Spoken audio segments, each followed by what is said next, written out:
Hello दोस्तों, आप सभी का स्वागत है हिस्ट्री 20 एमसीक्यू सीरीज़ में। और आज हम लोग का टॉपिक है नेशनल मूवमेंट में पार्टीशन ऑफ बंगाल एंड स्वदेशी मूवमेंट। तो चलिए शुरू करते हैं। जो पहला क्वेश्चन है, बंगाल के विभाजन के समय बंगाल का लेफ्टिनेंट गवर्नर था। तो उस समय बंगाल का lieutenant governor sir Andrew Fraser था। बंगाल के विभाजन के समय बंगाल का विभाजन कब हुआ? तो दोस्तों ये 16 अक्टूबर 1905 को बंगाल का विभाजन प्रभावी हुआ। घोषणा तो बहुत पहले ही की गई थी, 19 जुलाई 1905 को ही, लेकिन प्रभावी बनाया गया 16 अक्टूबर 1905 से। उस समय भारत का वायसराय लॉर्ड कर्जन था, जिसने 20 जुलाई 1905 में दो प्रांतों पश्चिमी बंगाल और पूर्वी बंगाल में बंगाल का विभाजन किया। बीपीएससी 63वीं में दोस्तों ये जो है घोषणा का डेट 19 जुलाई 1905 दिया हुआ है। उस समय जब घोषणा की गई तो उसका मेन मकसद था किस तरह से जो बंगाल में एक राष्ट्रवादी आंदोलन जो उभर रहा था उसको किस तरह से उसको कमज़ोर किया जाए। इसी कारण से लॉर्ड कर्जन के द्वारा बंगाल का विभाजन किया गया, जिसमें पूर्वी बंगाल और पश्चिमी बंगाल, ये देखिए मैप में, ईस्टर्न बंगाल और वेस्टर्न बंगाल। ईस्टर्न बंगाल की राजधानी दोस्तों ढाका बनाया गया, जिसमें असम और सिलहट ज़िले ये सब, और जो पश्चिमी बंगाल इसमें बिहार, उड़ीसा और बंगाल थे, इसकी राजधानी कोलकाता थी। तो मुख्य मकसद था कि प्रशासन के नाम पे लॉर्ड कर्जन ने कहा कि बहुत बड़ा एरिया है, जिसके कारण से प्रशासन करने में कठिनाई होती है, लेकिन मेन मकसद था कि किसी भी तरह से डिवाइड एंड रूल करके राष्ट्रीय आंदोलन को कमज़ोर किया जाए। नेक्स्ट है, निम्नलिखित में से किसने बंग भंग आंदोलन के लिए उकसाया? तो दोस्तों लॉर्ड कर्जन हो जाएगा इसका आंसर। अगला है, ब्रिटिश वस्तुओं के बहिष्कार का सुझाव सबसे पहले किसने दिया था? जब बंगाल का विभाजन हुआ तब बंगाल में ब्रिटिश के खिलाफ जो है स्वदेशी मूवमेंट की शुरुआत की गई। उसमें सबसे पहले जो ब्रिटिश वस्तुओं के बहिष्कार का सुझाव सबसे पहले कृष्ण कुमार मित्र ने अपनी पत्रिका थी संजीवनी, उसमें दिया था। यही है कृष्ण कुमार मित्र, और इन्होंने अपनी संजीवनी पत्रिका में 13 जुलाई 1905 को सबसे पहले जो है ब्रिटिश वस्तुओं के बहिष्कार का सुझाव दिया था। इसके बाद 7 अगस्त 1905 को कलकत्ता के टाउन हॉल में बैठक हुई। वहाँ पर सुरेंद्र बनर्जी जैसे नेता ने इस सुझाव को स्वीकार कर लिया, और इसी के साथ ही ब्रिटिश वस्तुओं के बहिष्कार का जो है क्रियान्वयन शुरू कर दिया गया। नेक्स्ट है, निम्नलिखित में से किसने बंगाल के विभाजन के विरोध में हुए आंदोलन का नेतृत्व किया था? तो दोस्तों जो बंगाल का विभाजन हुआ उसके विरोध में जो स्वदेशी मूवमेंट की शुरुआत हुई उसके नेतृत्वकर्ता मुख्य रूप से सुरेंद्र बनर्जी थे। Surendra Banerjee Indian national movement के फाउंडर थे। 1876 में आनंद मोहन बोस और इन्होंने इसकी स्थापना की थी। इन्होंने एक बंगाली पत्रिका भी निकाली थी 1879 में, और इन्हें राष्ट्रगुरु की उपाधि भी दी गई है। इन्होंने एक किताब लिखी थी, ए नेशन इन मेकिंग। ये सब एक्स्ट्रा फैक्ट है जो एग्जाम में पूछता ही है। इसके बाद इंडियन नेशनल लिबरेशन फेडरेशन की स्थापना 1919 में इनके द्वारा की गई थी। ये सब फैक्ट याद रखने पूछता है एग्ज़ाम में।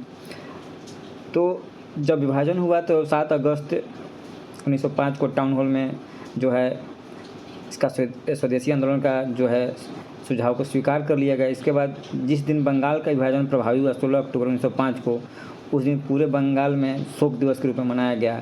लोगों ने उपवास रखा, वंदे मातरम के गीत गाया गया, लोग एक दूसरे के हाथ पर राखी बांधी, और इस तरह से वंदे मातरम का जो गीत है काफ़ी चर्चित हुआ, लोकप्रिय हो गया। अगला है, निम्नलिखित में से किस आंदोलन के दौरान वंदे मातरम भारतीय राष्ट्रीय आंदोलन का शीर्षक गीत बन गया? तो दोस्तों ये स्वदेशी आंदोलन ही होगा। उसी समय वंदे मातरम लोक गीत जो है एक लोकप्रिय आंदोलन के रूप में काफ़ी उभर के सामने आ रहा था स्वदेशी आंदोलन के समय। निम्नलिखित में से किसने स्वदेशी आंदोलन का नेतृत्व दिल्ली में किया था? तो दिल्ली में स्वदेशी आंदोलन का नेतृत्व सैयद हैदर राजा के द्वारा किया गया था दोस्तों, और पंजाब में अजीत सिंह और लाला लाजपत राय के द्वारा स्वदेशी आंदोलन का नेतृत्व किया गया, तथा चिदम्बरम पिल्ले के द्वारा मद्रास में इसका नेतृत्व किया गया। और इसमें इन्होंने साथ दिया सुब्रमण्यम अय्यर और टी एम नायर, भी इनके सहयोगी थे चिदम्बरम पिल्ले के। तो ये इम्पोर्टेंट है। अगला है, निम्नलिखित नेताओं में से कौन एक स्वदेशी के समर्थक थे? तो दादा भाई नौरोजी, अरविंदो घोष, सुभाष चंद्र बोस और फिरोज शाह मेहता। इसमें अरविंदो घोष होगा दोस्तों। स्वदेशी के समर्थक अरविंदो घोष द्वारा स्वदेशी का समर्थन किया गया था। ये अरविंदो घोष का इमेज है। अरविंदो घोष के बारे में दोस्तों थोड़ा जान लेते हैं। अरविंदो घोष स्वदेशी के समर्थक थे और बंगाल विभाजन के समय स्वदेशी पर व्यापक बल दिया और वे राष्ट्रीय शिक्षा के भी समर्थक रहे हैं। अलीपुर बम कांड जो 1906 से 1910 के बीच में हुआ, इन पर आरोप लगाया गया और इन्हें जेल की सज़ा सुनाई गई। इनकी कुछ रचनाएं हैं the life divine, the synthesis of yoga और सावित्री। ये महाकाव्य के रूप में है 24,000 श्लोक की। अरविंदो घोष को भारतीय राष्ट्रवाद का पैगंबर भी कहा जाता है। ये सब एग्जाम में फैक्ट पूछे हुए हैं। नेक्स्ट है मद्रास में स्वदेशी आंदोलन का नेतृत्व किसने किया था? तो चिदम्बरम पिल्ले अभी ऊपर डिस्कस किया जा चुका है। मद्रास में चिदम्बरम पिल्ले और पंजाब में अजीत सिंह और लाजपत राय और दिल्ली में सैयद हैदर रजा। तो ये सब याद रखिएगा। यही है चिदम्बरम पिल्ले। इनका जन्म 1872 ईस्वी में हुआ था तमिलनाडु और 1936 में इनका देहांत हो गया। अगला है स्वदेशी आंदोलन के संबंध में निम्न में से कौन सा कथन सही है? कुछ विशिष्ट मुसलमान आंदोलन में शामिल हुए थे। सही है, सभी मुसलमान शामिल नहीं हुए थे। स्त्रियों ने आंदोलन में सक्रिय भागीदारी की, यह भी सही है। आंदोलन ने बंगाल के किसानों को न तो अधिक प्रभावित किया और न ही उसमें शामिल हुए, ये भी सही है। यह बंगाल तक ही सीमित रहा है, ये गलत है दोस्तों। ये बंगाल से आगे अभी हुआ पंजाब में, तमिलनाडु में, इन सब क्षेत्रों में भी फैला था।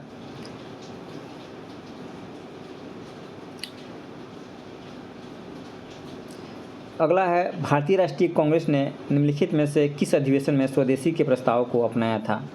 तो दोस्तों बनारस अधिवेशन 1905, इसमें गोपाल कृष्ण गोखले ने इसकी अध्यक्षता की थी।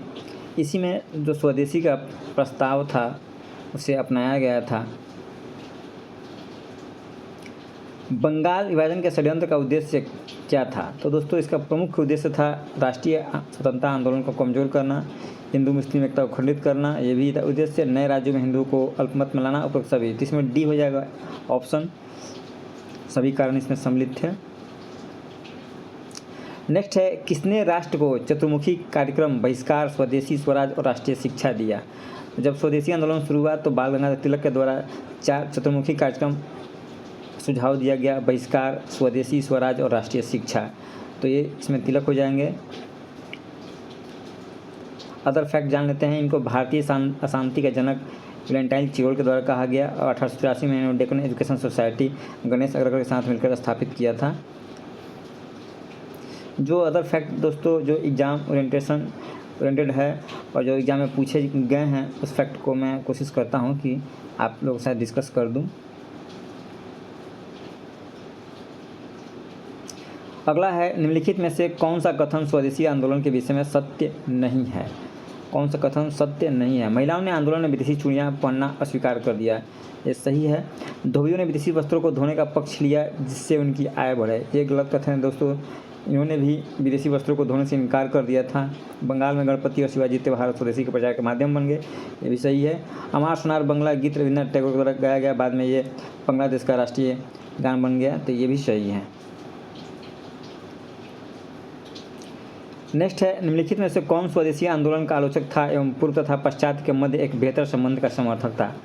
तो दोस्तों रविन्द्रनाथ टैगोर जो स्वदेशी आंदोलन के आलोचक थे, क्योंकि वे नहीं चाहते थे कि स्वदेशी आंदोलन के समय जो विदेशी वस्त्रों की होली जलाई जा रही है इस तरह से, वो चाहते थे कि ये इस तरह से ये संसाधनों का बर्बादी है, इनह्यूमन वर्क है ये, तो वे इसके आलोचक थे। अगला है ब्रिटिश पत्रकार एच.डब्ल्यू. नेविल्सन जुड़े हुए थे। तो स्वदेशी आंदोलन से जुड़े हुए थे ब्रिटिश पत्रकार एच.डब्ल्यू. नेविल्सन और सविनय अवज्ञा आंदोलन से जुड़े हुए थे डेविड वेब मिलर सविनय अवज्ञा आंदोलन से जुड़े हुए थे। निम्नलिखित में से किसने 1904 में लगातार भारत को स्वशासन देने पर बल दिया? लगातार भारत को स्वशासन देने पर बल दिया, तो दादा भाई नौरोजी इसमें हैं। लगातार स्वशासन देने पर बल इनके द्वारा दिया जा रहा था। अदर फैक्ट देख लेते हैं। 1892 ईस्वी में जो नौरोजी हैं, 1892 इसमें नहीं होगा, 1902 होना चाहिए। नौरोजी ब्रिटिश संसद के सदस्य बनने वाले पहले भारतीय बने। 1866 में लंदन इंडियन सोसाइटी और 1867 में ईस्ट इंडिया एसोसिएशन की स्थापना इनके द्वारा किया गया। नौरोजी ने भारतीय राष्ट्रीय कांग्रेस के 1886, 1893 और 1906 के सत्रों में अध्यक्ष के रूप में इन्होंने कार्य किया। 1902 में नौरोजी ने हाउस ऑफ कॉमन्स में लिबरल पार्टी सदस्य के रूप में निर्वाचित होकर यहाँ सदस्य दिया। ये सही है। नौरोजी ने 1 अगस्त 1851 को रहनुमाई मजदैन सभा की स्थापना की। तो ये इनसे संबंधित कुछ फैक्ट हैं। नेक्स्ट है बंगाल विभाजन जो कर्जन के समय हुआ था, रद्द कब किया गया? तो दोस्तों ये 1911 में रद्द कर दिया गया बंगाल विभाजन। दिसंबर 1911 में जब ब्रिटिश सम्राट जॉर्ज पंचम और महारानी कैथरीन मेरी भारत आए हुए थे तो दिल्ली में एक भव्य दरबार का आयोजन किया गया था और इसी दरबार में 12 दिसंबर 1911 को सम्राट ने बंगाल विभाजन को रद्द करने का घोषणा किया कि बंगाल विभाजन रद्द किया जाएगा और साथ ही कलकत्ता के स्थान पर दिल्ली को भारत की नई राजधानी बनाने की अनुमति प्रदान की गई। तो दिल्ली कलकत्ता के स्थान पर नई राजधानी बनने वाली थी। दी गई घटनाओं की सूची को उनके घटित होने के कालक्रम अनुसार व्यवस्थित करना है। बंगाल विभाजन का निर्णय तो 19 जुलाई 1905 को लिया गया था, घोषणा किया गया था। 16 अक्टूबर 1905 को प्रभावी किया गया था। स्वराज को कांग्रेस के उद्देश्य के रूप में स्वीकृति, तो ये बनारस के अधिवेशन में स्वराज को स्वीकृति 1906 के अधिवेशन में दिया गया था, जब दादा भाई नौरोजी जो थे उसके अध्यक्ष बनाए गए थे। कलकत्ता अधिवेशन 1906 के। स्वदेशी आंदोलन की औपचारिक घोषणा तो 7 अगस्त 1905 हो जाएगा कलकत्ता के टाउन हॉल में, और सूरज विभाजन 1907 हो जाएगा। तो पहला 1 हो जाएगा दोस्तों, इसके बाद 3 हो जाएगा, इसके बाद 2 और 4, 1 3 2 4, तो आंसर बी हो जाएगा। नेक्स्ट है किस आंदोलन के चलते रविन्द्रनाथ ठाकुर ने अमार सोनार बंगला नामक गीत की रचना की थी? तो स्वदेशी आंदोलन के समय इन्होंने इस गीत की रचना की थी, अमार सोनार बंगला, जो बाद में बांग्लादेश का जो है राष्ट्रीय गान बन गया।